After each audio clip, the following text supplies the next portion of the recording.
Welcome back to In History. The Crusades were some of the most pivotal events in medieval history. Among them, the Third Crusade stands out. An epic clash between two legendary leaders, Richard the Lionheart and Saladin, as they vied for control over the Holy Land. What was at stake? The city of Jerusalem, the jewel of the medieval world. Stay with us as we journey back to the late 12th century and explore the causes, battles, and legacies of the Third Crusade. The road to the Third Crusade begins with the dramatic fall of Jerusalem in 1187. After decades of fragile truces between the Crusader states and Muslim forces, tensions erupted into full-scale war when Saladin, the Sultan of Egypt and Syria, led a massive army to confront the Crusaders. At the Battle of Hattin, Saladin inflicted a crushing defeat on the Christian armies, capturing or killing nearly all of them, including the Knights Templar. The aftermath was devastating. Saladin's forces marched on and captured Jerusalem. The Holy City, which had been under Christian control for nearly 90 years, was once again in Muslim hands. The loss of Jerusalem was a catastrophic blow to Christendom. News of the city's fall sent shockwaves across Europe, leading to one of the most famous military campaigns in history, the Third Crusade.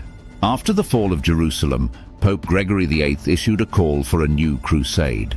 His words resonated with some of the most powerful rulers in Europe, and 3 monarchs answered the call. Emperor Frederick Barbarossa, the seasoned ruler of the Holy Roman Empire, was the first to respond. At 67 years old, he was still a formidable warrior and led a massive German army toward the Holy Land. Next was King Philip II of France, who saw the crusade as both a religious duty and a political opportunity to strengthen his position in Europe. And finally, there was Richard the Lionheart, King of England. Known for his bravery and military skill, Richard was perhaps the most famous of the Crusader kings. For Richard, the crusade was not only about faith, but also personal glory. While the kings of France and England prepared to sail across the Mediterranean, Frederick Barbarossa took a more traditional route by land. His journey was long and arduous, crossing the Balkans and Asia Minor.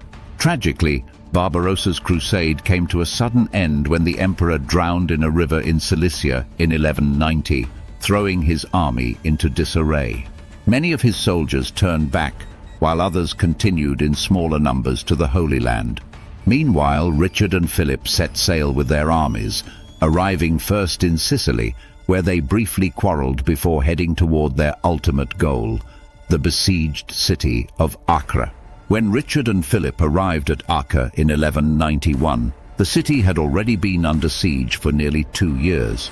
Acre was a crucial coastal stronghold, and its capture was essential for the Crusaders' strategy.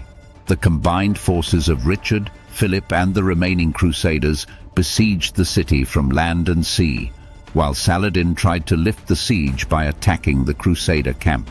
After months of fierce fighting and reinforcements arriving from Europe, the Muslim defenders of Acre finally surrendered in July 1191.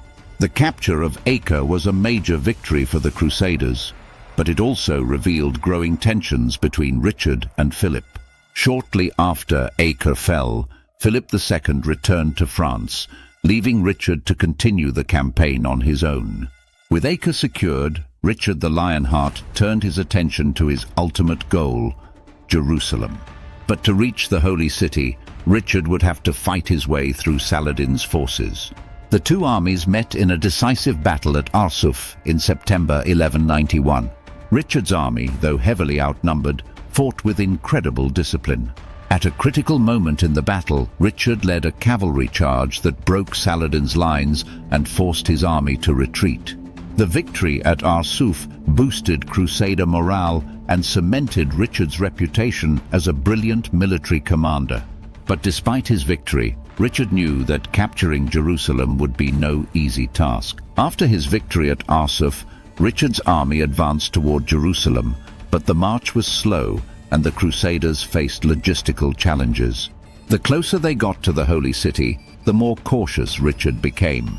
Richard knew that even if he managed to capture Jerusalem, Holding it would be a different challenge entirely.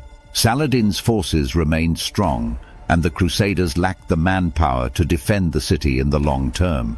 Ultimately, Richard decided to turn back, believing that without a secure supply line and enough reinforcements, they couldn't hold Jerusalem even if they captured it.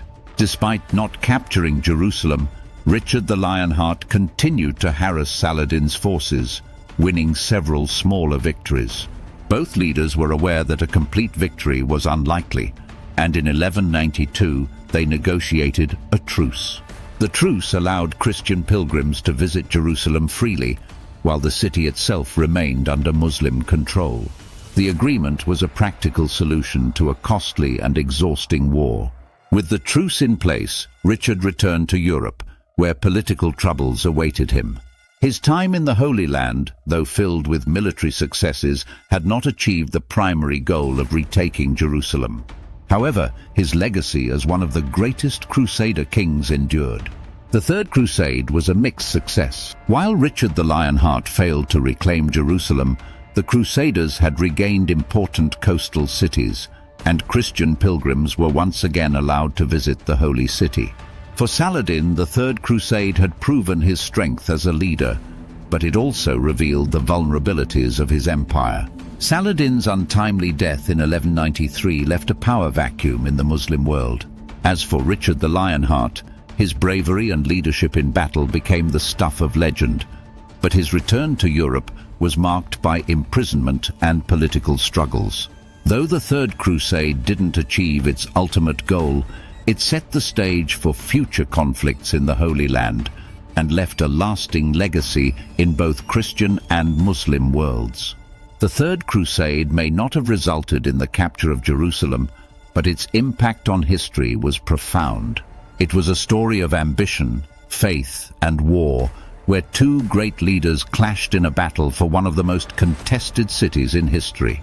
If you enjoyed this video, don't forget to like, subscribe, and leave a comment below on what ancient mystery you'd like us to explore next. See you next time on In History.